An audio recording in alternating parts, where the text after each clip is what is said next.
4차원 지도자와 성공의 길이라는 제목으로 함께 은혜를 나누고자 합니다. 여러 해 전에 SBS 방송을 했는데 전주의 중앙시장에 그 장사하는 할머니가 명언을 많이 외우고 사람들에게 명언을 전한 것으로 이름이 나서 뉴스를 탔습니다. 그런데 원래 그분은 이전에 51세 남편과 사별하고 지적 장애인이 있는 딸을 데리고 시장에서 장사하면서 하루하루가 눈물로 살아갔어요. 그런데 어느 날 공중화장실에 가끔 명언이 써있는 그런 공중화장실 있지 않습니까? 거기에서 나폴레옹의 그런 명언을 읽습니다. 내 비장의 무기는 아직 내 손 안에 있다. 그것은 희망이다. 나에게 비장의 무기, 히든 카드가 있는데 그것은 희망이라는 것입니다. 그런데 그 글을 보는 순간 나에게도 희망이 있다는 그런 생각이 들어와서 그 뒤로부터 명언이란 명언은 다 시장에 앉아서 쓰고 읽고 외우고 지나간 사람에게 그 명언을 외치기 시작했습니다. 그리고 그 할머니가 살아났어요. 그리고 뉴스까지 나온 것입니다. 우리에게 암담한 현실이 다가온다 할지라도 우리 주 예수 그리스도 안에서 우리에는 희망의 존재입니다. 우리에게는 살 길이 있습니다. 오늘 어떻게 우리가 그리스도 예수 안에서 희망의 지도자가 되고 성공의 길을 이룩할 수 있는지 함께 은혜의 말씀을 나누고자 합니다. 첫째로, 성공하는 지도자는 하나님 중심의 지도자입니다. 하나님 중심으로 서 있지 않은 지도자들이 가끔 많이 있습니다. 그 지도자들은 머리가 명석하고 온갖 기술과 능력을 가지고 있어서 충분히 지도자로서의 자격이 있는 듯하여도 하나님을 경외함이 없음으로 말미암아 마지막에 실패하고 맙니다. 그런 대표적인 인물이 성경에서 압살롬입니다. 압살롬은 어찌나 잘생겼는지 그야말로 프랑스 배우 아랑드롱 같이 멋지게 생기고 지혜와 모략과 능력이 탁월한 사람이었습니다. 사무엘하 14장 25절에 보면 온 이스라엘 가운데서 압살롬 같이 아름다움으로 크게 칭찬받는 자가 없었으니 그는 발바닥부터 정수리까지 흠이 없습니다. 다윗 왕에게 여러 훌륭한 아들이 있었지만 그 중에서 못난 아들도 있었어요. 큰아들 암논은 세자이면서도 사람이 부족했어요.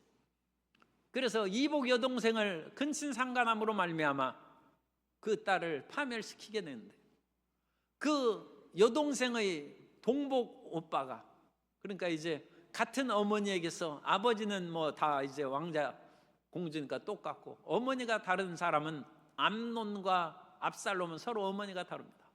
그런데 이 암논이 폭행한 그 딸이 압살롬의 친오라버니예요. 그런데 이 압살롬은 그 마음의 분노를 말할 수 없지만 세자인 암논을 자기가 제거하기는 힘이 없어요.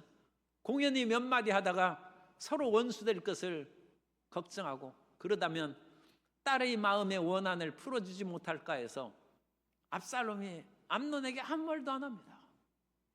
어찌 저런 오빠가 있나 다말이 아마 실망했을지도 몰라요. 그런데 압살롬은 이런 반구 내색을 하지 않았습니다. 그리고 나서 2년이 지났어요. 어리석은 암논은 자기가 죄를 지었으면서도 그걸 새카맣게 잊어버렸어요. 자기의 다른 어머니에게서 탄 여동생은 피눈물을 흘리면서 2년을 지냈을 텐데 그 죄를 지은 암논은 새카맣게 잊어버리고 말았어요. 그러나 그 누이의 친오빠인 압살롬은 속으로 칼을 갈고 있었어요. 그리고 나서 그 아버지 다윗에게 암논과 모든 아들들을 내 집에서 잔치하니까 초청합니다. 그렇게 아버지에게 허락을 받습니다. 사무엘하 13장 27절에 보면 압살롬이 간청하매 왕이 다윗 왕입니다. 암논과 왕의 모든 아들을 그와 함께 그에게 보내니라.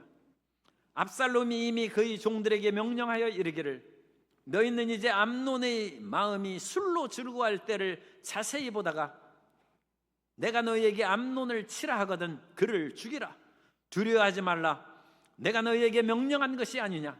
너희는 담대히 용기를 내라 한지라.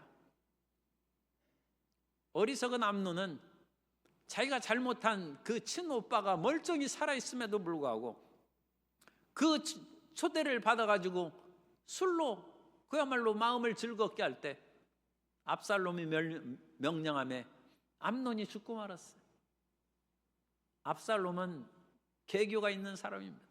이미 도망갈 길을 다 마련해서 그야말로 해외로 도피해버렸어요. 그리고 세월이 지나가자 이왕 죽은 아들은 죽은 아들이고 산 아들은 다른 나라에 가서 사니까 그 다음에 그 압살롬은 머리끝부터 발바닥까지 흠이 없는 사람이에요. 그러니까 그 아버지가 압살롬을 사랑했겠죠. 압살롬이 크게 잘못은 했지만 그래도 죽은 아들은 죽은 아들이니 살아있는 아들은 또 살려야 되지 않을까 마음이 생기는 것을 요압 장군이 그것을 간파하고 압살롬을 고국으로 다시 돌아오게 하지요. 하니까 다윗이 데려오라고 했어요. 그런데 다윗이 압살롬을 만나주지는 않습니다. 압살롬을 만나면 압살롬이 복권이 되는 것인데 아직 다윗의 마음에 아픔이 있어요. 큰아들을 죽였기 때문에. 압살롬이 애가 탔습니다. 왕을 만나야 내가 정식 왕자로서 사면 복권되는 것인데 그 왕을 못 만나니까 자기가 마음이 안타까운 것이죠.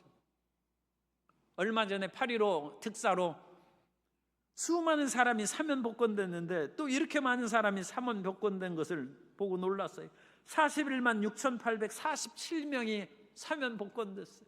사면 복권된 것은 좋은데 무슨 죄인이 이렇게 많은지 깜짝 놀라고 그런 죄인들을 또 그냥 다 용서해도 되는가 싶은 생각도 들기도 하는데 어쨌든 나라는 끊임없이 사람들을 용서해서 다시금 산업정선에 일하고 각계각층에서 나라와 자기가 빚지고 죄진 그 모든 것을 갚을 기회를 줘야죠.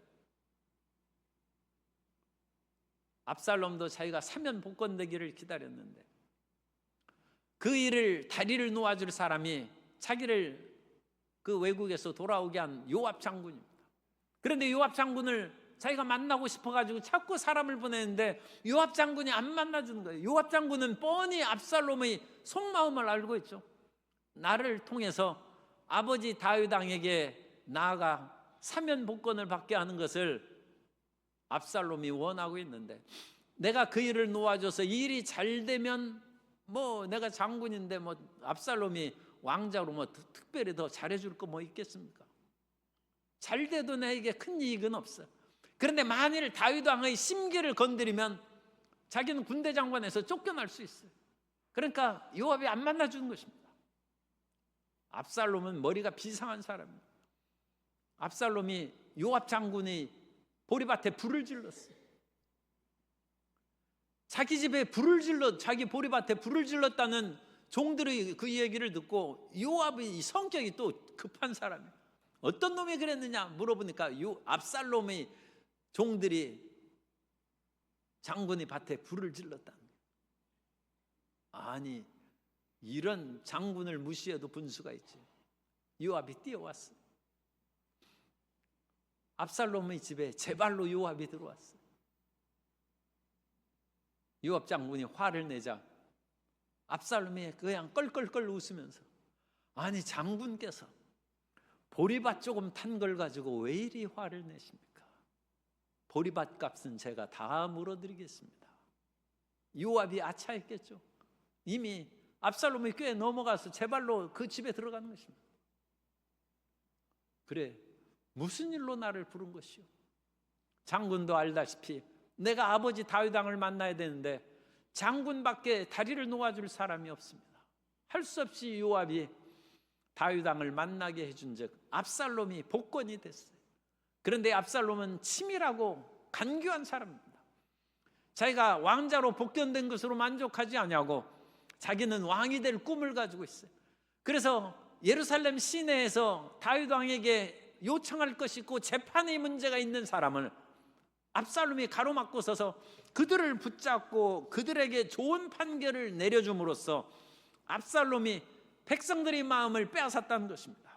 사무엘하 15장 4절 이하에 보면 또 압살롬이 이르기를 내가 이 땅에서 재판관이 되고 누구든지 송사나 재판할 일이 있어 내게로 오는 자에게 내가 정의 베풀기를 원하노라 하고 사람이 가까이 와서 그에게 절하려 하면 왕자니까 절을 해야죠. 그런데 절을 못하게 딱 붙잡아 오히려 압살롬이 손을 펴서 그 사람을 붙들고 그에게 입을 맞추고 그 사람 황송하죠. 그러면서 이스라엘 무리 중에서 왕께 재판을 청하러 오는 자들마다 압살롬의 행함이 이와 같아서 이스라엘 사람의 마음을 압살롬이 훔치니라. 백성들의 마음을 도둑질했다.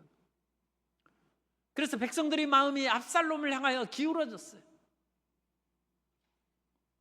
압살롬과 이 다윗의 이 사건은 그냥 대충 해서 3000년 전입니다.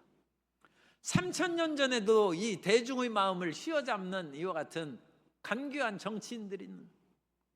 그래가지고 압살롬이 백성들의 마음을 훔쳐가지고 구테타를 일으켰는데 이 다윗에게도 상당한 충성된 부하들이 많이 있었는데 감쪽같이 속아 넘어가지고 구테타 군사가 왕궁에 들어오기 직전에 다윗이 그 소식을 듣고 머리조차 묶지 못하고 머리를 풀어 헤치고 양말 신을 겨를도 없어요. 물론 그때는 이제 다른 버선 같은 것을 신었습니다만 맨발로 감람산을 걸으면서 눈물 흘리고 떠났다.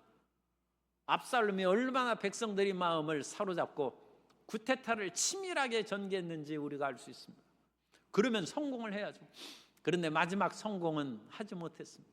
왜냐하면 하나님이 압살롬을 기뻐하시지 않았기 때문입니다.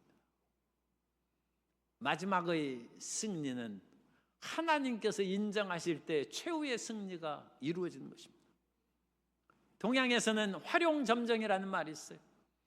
어떤 양승효라는 화가인데 어찌나 그림을 잘 그리는지 실물하고 똑같아요. 그래가지고 용을 그렸는데 그 용이 정말로 살아있는 것 같아요. 그런데 그 용에게 화가가 마지막 그 눈동자에 붓글씨로 눈동자를 딱 찍자마자 용이 으르릉 하더니 하늘로 승천해 갔어요. 과장이 있는 얘기지만 정말로 살아있는 것처럼 그렸다는 그런 고사입니다. 인생의 활용점정은 하나님이 하시는 것입니다.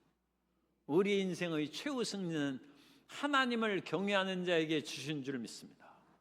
그래서 압살롬은 마지막 다윗을 공격해서 이제 다윗이 군사를 다 쳐부수고 왕이 돼야 되는데 마지막 공격하는 것을 며칠 늦추는 바람에 결국 다윗을 죽이지 못하고 자기가 죽고 말아요. 성공하는 지도자는 하나님을 경외하는 지도자입니다. 이 압살롬에 반해서 모세는 하나님을 경외함으로 모세가 여든에 하나님의 부름을 받았어요. 압살롬처럼 아름다움도 사라지고 늙은 사람이고 젊을 때의 힘이 많이 사라졌고 또 이전에 총명하던 지혜와 모략도 나는 혀가 둔한 사람이 되고 보낼 만한 사람을 보내소서 모세가 스스로도 얘기했어요. 그러나 모세는 하나님을 경외하는 사람입니다. 80의 부름을 받은 모세가 오히려 바로 왕에 가서 열 재앙으로 바로를 꼼짝 못하게 하고 그 당시 주전 2000년기에 가장 강력한 제국이 이집트 제국입니다.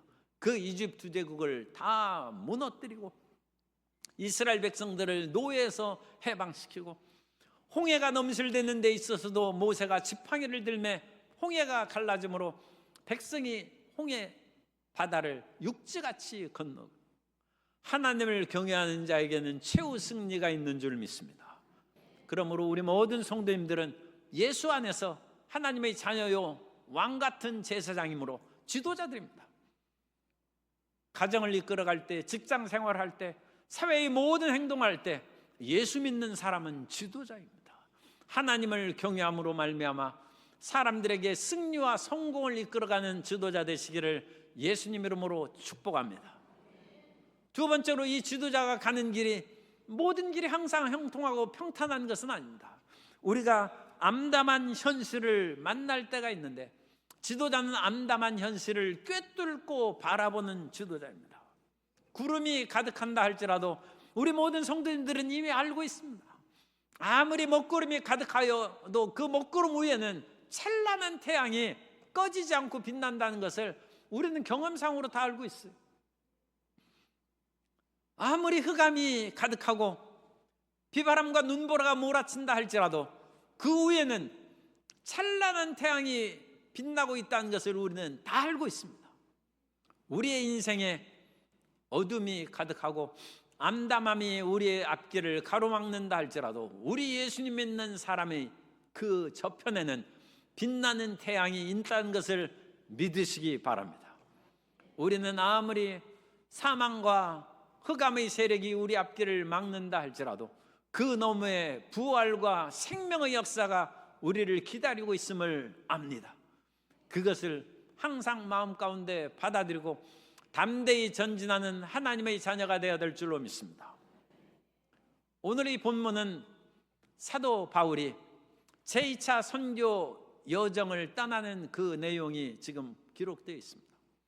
1차 선교 모든 활동을 성공적으로 마치고 안디옥에 돌아온 바울이 이제 얼마 시간이 지난 후에 제2차 선교 여행을 떠납니다. 그런데 이번에는 지중해 바다를 행해서 가는 것이 아니라 안디옥은 지금 시리아에 있는 그런 그 지중해 연변의 도시입니다. 거기에서부터 북쪽으로 육로를 통해서 튀르키예 남쪽은 그 자그로스 산맥이라는 거대한 산맥이 있는데 그 산맥을 뚫고 이제 지금의 튀르키예 그 지역에 복음을 증거하러 가는 거예요. 이 자그로스 산맥을 뚫고 나가면 계곡이 42km, 42km의 그 계곡을 지나가는 것도 어려울 뿐만 아니라 이 계곡은 도둑이 숨어 있기가 좋죠. 잘못하면 모든 물질과 목숨을 잃을 위험도 있어요. 그런데 그 길을 뚫고 나갔습니다. 나가서 1차 선교 여정을 성공적으로 마친 더베나 루스드라 그 지역에 돌아보면서 그 교회가 든든히 서 있는지 살펴봤어요. 그랬더니 정말로 그 모든 교회가 잘 되고 있었어요. 16장 5절에 보면 이에 여러 교회가 믿음이 더 굳건해지고 수가 날마다 늘어가니라. 그리고 그 루스드라에서는 1차 선교여행에 나면서부터 걷지 못한 사람이 있었는데 그 걷지 못한 사람을 일으켜 세워서 그야말로 놀라운 하나님의 기적을 체험한 루스드라입니다. 그 루스드라에서 이번에는 믿음의 동역자요 제자인 디모데를 만나요. 그래서 디모데와 함께 다시 이 루스드라에서 더 북서쪽으로 선교 여정을 떠나는데 이 북서쪽의 그 지역이 아시아 지역입니다. 그런데 이 튀르키예의 북서쪽에 있는 아시아 지역에서 복음을 증거하는 것을 성령께서 허락하시지 않아요.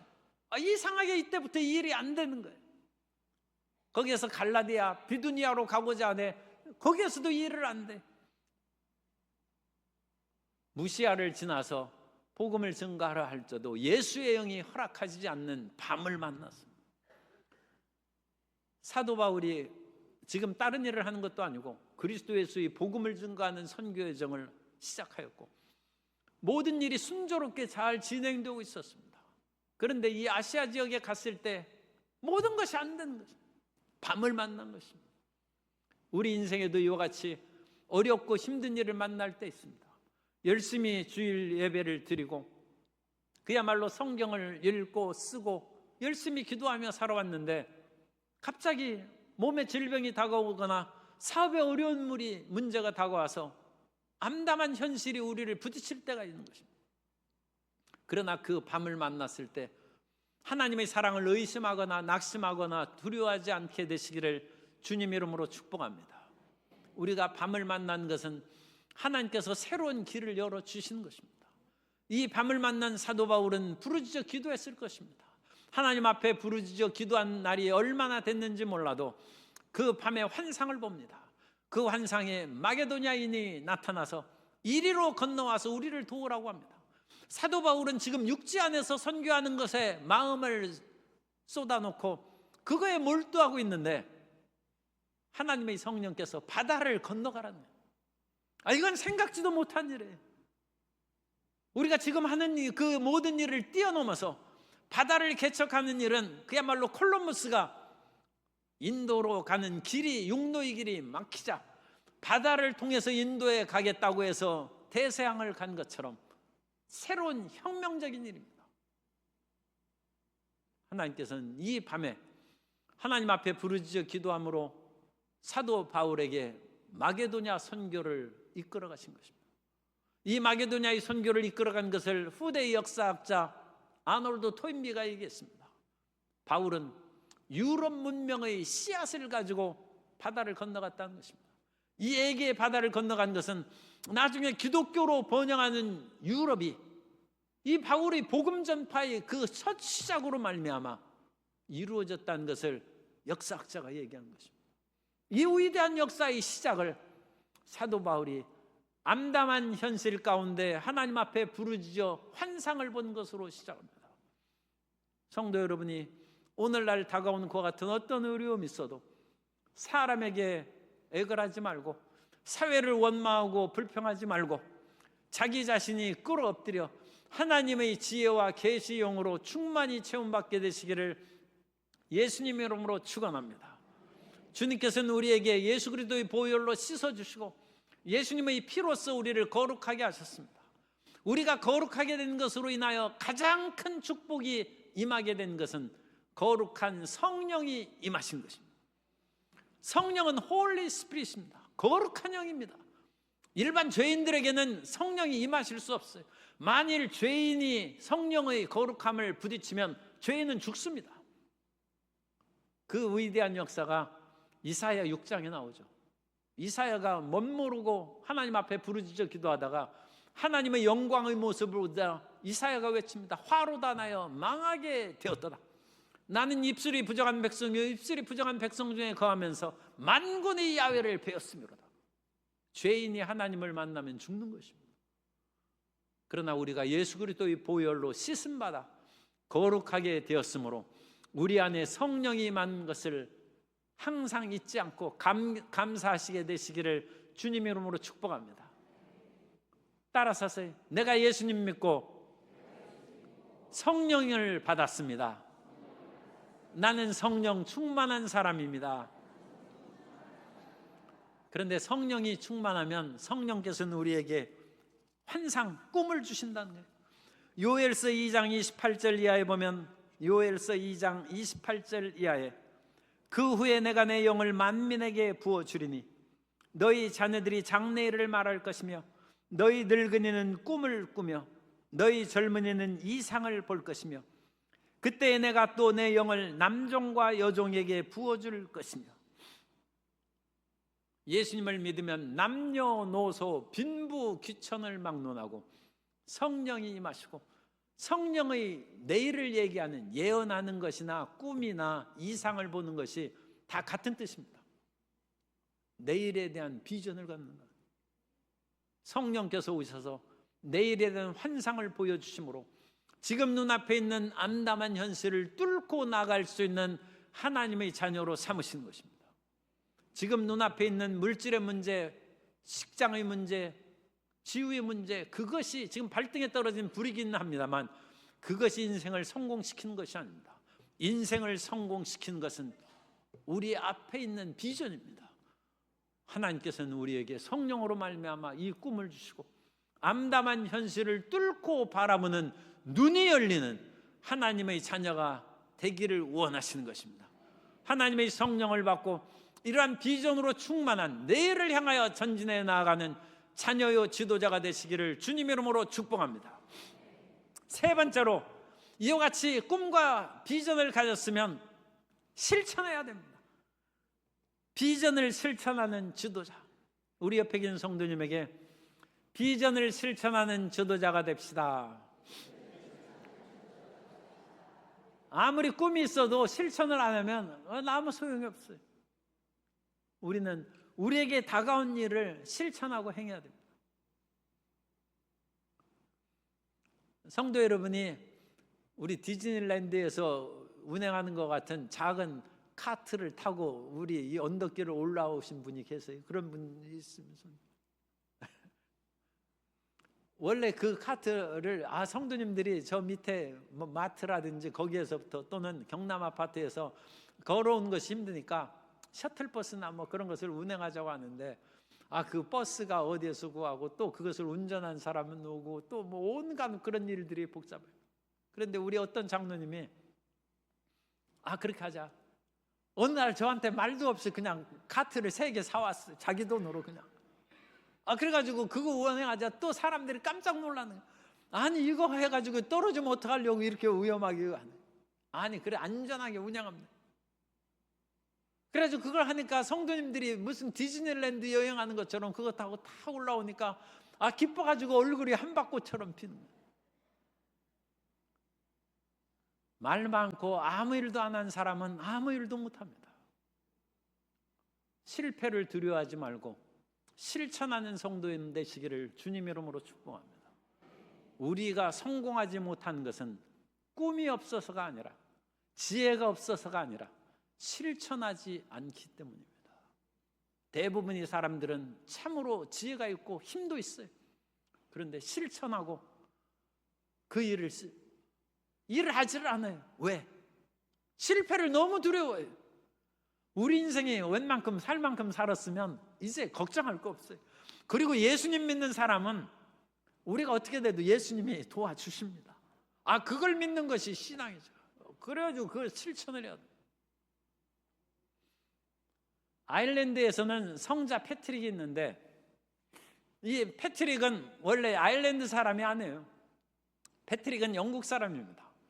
그런데 영국에서 16살 때 그 옛날에도 해적이 있었어요. 지금부터 약 400년, 그러니까 5세기 사람인데 한 1700년 정도 사람입니다.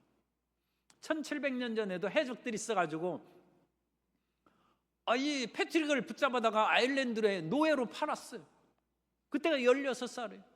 거기에서 노예로 모진 고생을 하다가 6년 만에 무사히 그냥 구사일생으로 탈출해서 고향으로 돌아와서 그야말로 그때부터 공부하고 열심히 이제 생활을 하고 살았는데 43살이 되었을 때 자기가 도망와서 사온 지 21년이 지났을 때 어느 날 꿈을 꿨어요.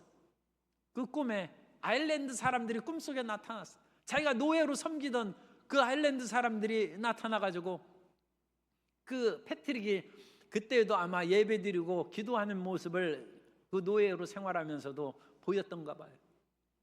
그래서 그 꿈속에서 아일랜드 사람들이 이렇게 얘기합니다. 거룩한 소년이여, 다시 이곳에서 와서 그 너희 모습으로 우리 가운데 행하라. 그 말을 해준다. 그 꿈을 깨고 나서 패트릭이 생각합니다. 나의 꽃다운 청년 시절, 청소년 시절을 종으로 부려먹던 그 사람들이 지금 자기한테 와가지고 예배드리고 거룩한 삶을 살게 나보고 부른다는 것입니다. 벼룩도 낯짝있지 그렇게 그런 일을 청하나, 그런 생각도 들었을 것입니다. 그런데 패트릭이 그 환상을 보고 그 꿈을 꾸고 다시 아일랜드로 갔어요. 그래서 거기에서 그리스도 예수의 복음을 증거하고 아일랜드의 복음을 전하는 첫 선교사가 됐어요.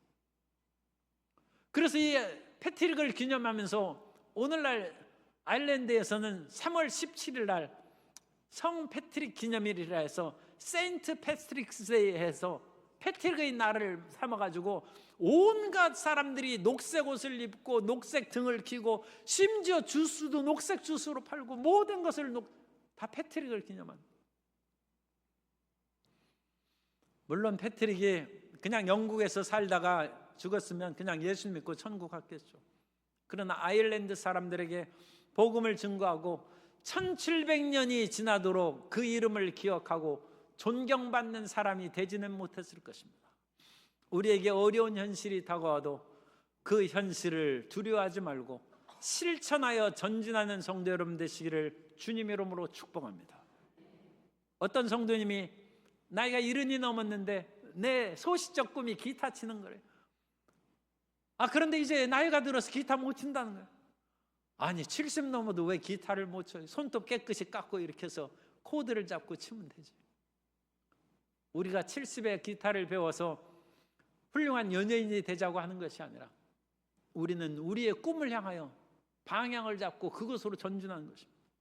우리의 가진 아름다운 꿈을 향하여 전진하는 성도 여러분 되시기를 주님의 이름으로 축복합니다. 인생은 열매를 우리 살아있을 때 거둘 수도 있고 거두지 못할 수도 있습니다. 그러나 우리가 하나님 앞에 자랑스럽게 말할 수 있는 것은 하나님, 주님께서 제게 주신 꿈과 비전을 향하여 나는 그 길을 올곧게 걸어가다가 주님 앞에 왔습니다. 그 말이 주님 앞에 담대한 말이 되고 자랑스러운 말이 되기를 주님 이름으로 축복합니다. 느헤미야가 예루살렘을 위해서 기도를 많이 했어요. 느헤미야는 그 당시 바사 제국, 바사는 페르시아입니다. 페르시아 제국의 출세한 고관이었어요. 왕의 술 맡은 관원장인데 이 고대 세계에서는 그 근동 지방에서는 그게 음료수입니다. 그러니까 왕의 음료수를 담당한 신임받는 그런 위치에 있어요. 왕의 먹는 음식을 아무나 먹을 수 있습니까? 잘못하면 독살할 수 있기 때문에 자기의 사랑하고 신임받는 사람에게 음식을 맡고 관장하게 시킨 것입니다. 그런데 느헤미야가 이와 같은 관원장으로 일함으로써 그야말로 실세요. 가장 왕의 총애받는 사람입니다. 그런데 느헤미야는 유다 민족을 사랑하는 사람이었고 고국을 항상 그리워하는 사람이었어요. 어느 날 그 유다의 예루살렘에서 사람들이 와서 얘기를 하는데 포로에서 돌아온 지 거의 100년이 됐는데도 불구하고 예루살렘 성벽이 무너진 채로 있고 그 안에 사는 귀환민들이 불안 가운데 살아가고 있어서 참 형편이 말할 수 없다. 그 말을 듣고 느헤미야가 울면서 하나님, 우리의 민족을 다시 회복시키고 우리나라에 살 수 있도록 아직 페르시아 제국하에 있습니다. 온전하게 생활할 수 있는 터전을 마련하여 주옵소서. 그래가요 눈물로 기도하고 그러니까 얼굴이 이제 좀 근심이 있겠죠. 왕이 보고 내가 병이었거늘 얼굴에 어찌 수심이 있느냐. 수심이 있다는 것은 잘못 어떤 나쁜 짓을 하려고 하면 얼굴이 이제 좀 수상하게 보일 수도 있죠. 평소에 다른 얼굴을 왕이 보았어. 그래서 느헤미야가 제가 주인 왕께 큰 잘못을 저질렀습니다. 왕 앞에는 근심하는 모습을 보이는 것도 이게 큰 죄입니다. 그러면서 실상은 내 조국 유다가 있는데 예루살렘 성벽이 무너져서 사람들이 고통 가운데 살고 있다는 것을 보고 제가 잠시 근심했습니다. 제 죄를 용서해 주십시오 하자 왕이 마음이 풀리면서 그 느헤미야에게 그러면 내가 무엇을 너에게 해주면 되겠느냐.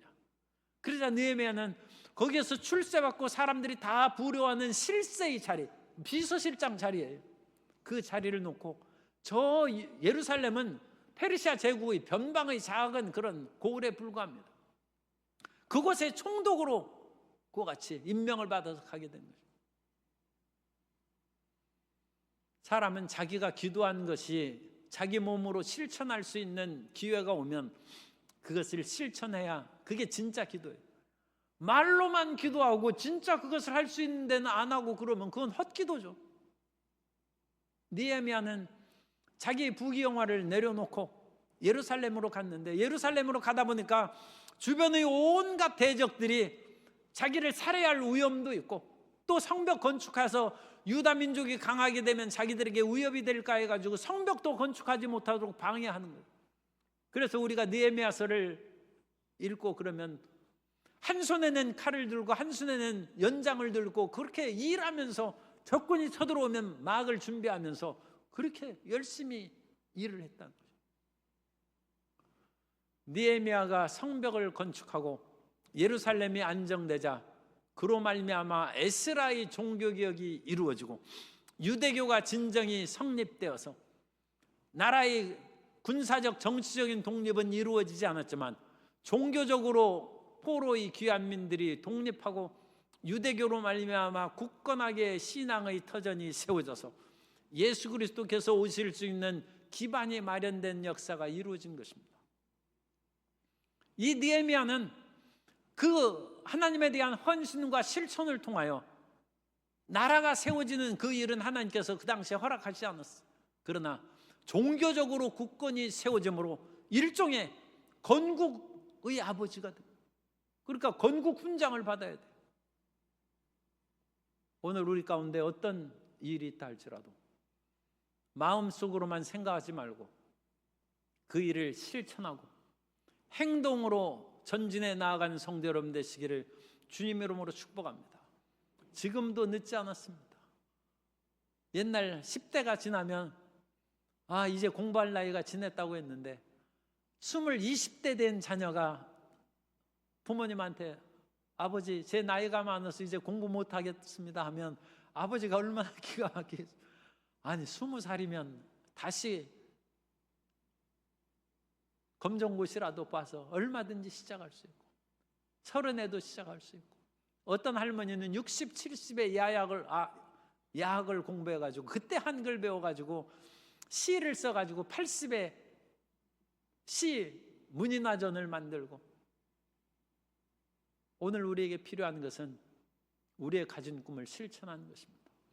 예수님께서 우리에게 주신 꿈을 실천하고 그 길을 전진해 나아가는 성도 여러분 되시기 바랍니다. 하나님께서 주신 것을 내 인생 내내 그거 내가 못 이뤘다 그렇게 입에만 자꾸 되뇌이지 말고 오늘부터라도 그 방향을 향하여 한 걸음 내디시기 바랍니다. 요단강을 건널 때 하나님의 언약궤를 맨 제사장이 아직 요단강이 끊어지지 않았어요. 그런데 그 하나님의 언약궤를 맨 제사장이 요단강물을 밟고 그들의 발이 물에 잠김에 하나님께서 요단강물을 끊어주셨다고 성경에 기록되어 있습니다. 우리 성도 여러분들이 마음에 가진 꿈과 비전을 향하여 그리고 하나님을 향한 헌신의 그 꿈을 향하여 오늘 그 발길을 내딜 때 기적이 일어나고 승리의 역사가 시작되고 성공의 길을 향하여 전진하게 될 줄로 믿습니다. 하나님의 위대한 꿈과 비전을 이루는 지도자가 되고 성공을 나누고 베푸는 하나님의 백성들이 되시기를 예수님 이름으로 축원합니다.